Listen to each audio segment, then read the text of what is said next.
Assalamualaikum warahmatullahi wabarakatuh. Perkenalkan, nama saya Winda Gidailang, Standbook A11120179. Pada kesempatan kali ini, saya akan menelaah sedikit materi model-model pembelajaran. Pengertian pendekatan komunikatif.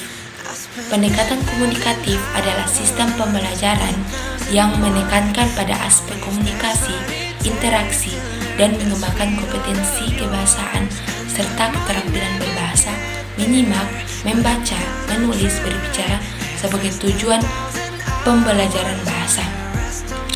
Adapun ciri-ciri pendekatan komunikatif yaitu mengutamakan makna sebenarnya daripada tata gramatikalnya. Adanya kegiatan komunikasi fungsional dan interaksi sosialnya yang saling berkaitan. Pembelajaran berorientasi pada pemerolehan kompetensi komunikatif, bukan ketetapan gramatikal. Pemahaman untuk dapat diterapkan dalam kehidupan sehari-hari.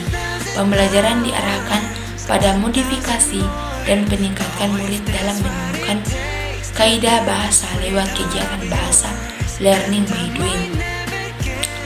Manfaat dari pendekatan komunikasi yaitu siswa termotivasi untuk mengembangkan keterampilan berbahasa. Setelah mengetahui keterampilan berbahasa ada kaitannya dengan penggunaan dalam kehidupan sehari-hari. Pengertian teori belajar konstruktivisme. Teori belajar konstruktivisme adalah proses membangun atau menyusun pengetahuan baru dalam struktur kognitif siswa berdasarkan pengalaman. Pengetahuan ini terbentuk dari objek semata, akan tetapi juga dari kemampuan individu sebagai subjek yang menangkap setiap objek yang diamatinya. Adapun ciri-ciri pembelajaran konstruktivisme ada 5. Yang pertama, menekankan pada proses belajar bukan proses mengajar. Yang kedua, mendorong terjadinya kemandirian dan inisiatif belajar pada siswa. Yang ketiga, memandang siswa sebagai pencipta kemauan dan tujuan yang ingin dicapai. Yang keempat, berpandangan bahwa belajar merupakan suatu proses, bukan menekankan pada hasil. Yang kelima, mendorong siswa untuk melakukan penyelidikan.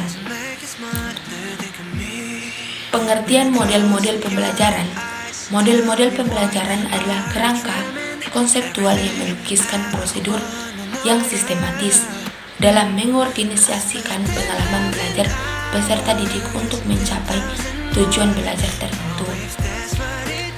Adapun ciri-ciri model pembelajaran. Yang pertama, model pembelajaran merupakan rasional, teoritik, logis yang disusun oleh para pencipta atau pengembangnya. Yang kedua, berupa landasan pemikiran mengenai apa dan bagaimana peserta didik akan belajar atau memiliki tujuan belajar dalam pembelajaran yang ingin dicapai. Yang ketiga, tingkah laku pembelajaran yang diperlukan agar model tersebut dapat dilaksanakan dengan berhasil, dan lingkungan belajar yang diperlukan agar tujuan pembelajaran itu dapat tercapai. Macam-macam model pembelajaran. Model pembelajaran inquiry, model pembelajaran kontekstual, model pembelajaran ekspositori, model pembelajaran berbasis masalah, model pembelajaran komparatif, model pembelajaran project based learning, model pembelajaran tematik. Model pembelajaran adalah kerangka kerja yang memberikan gambaran sistematis untuk melaksanakan pembelajaran agar membantu siswa dapat tercapai, membantu belajar siswa dalam tujuan tertentu yang dicapai. Fungsi model pembelajaran adalah pedoman dalam perencanaan hingga pelaksanaan pembelajaran. Pernyataan tersebut sejalan dengan pendapat Trianto yang mengemukakan bahwa fungsi model pembelajaran adalah sebagai pedoman bagi perancang, pengajar, dan para guru dalam pelaksanaan pembelajaran. Pengertian pembelajaran bahasa. Pembelajaran bahasa pada dasarnya adalah proses mempelajari bahasa.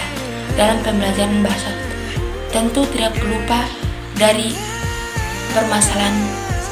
Corder mengatakan bahwa semua orang yang belajar bahwa tidak luput dari kesalahan.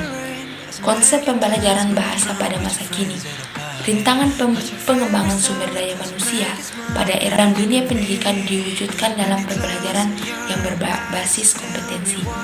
Demikian yang dapat saya sampaikan, lebih dan kurangnya saya mohon maaf. Wabillahi taufiq wal hidayah. Wassalamualaikum warahmatullahi wabarakatuh.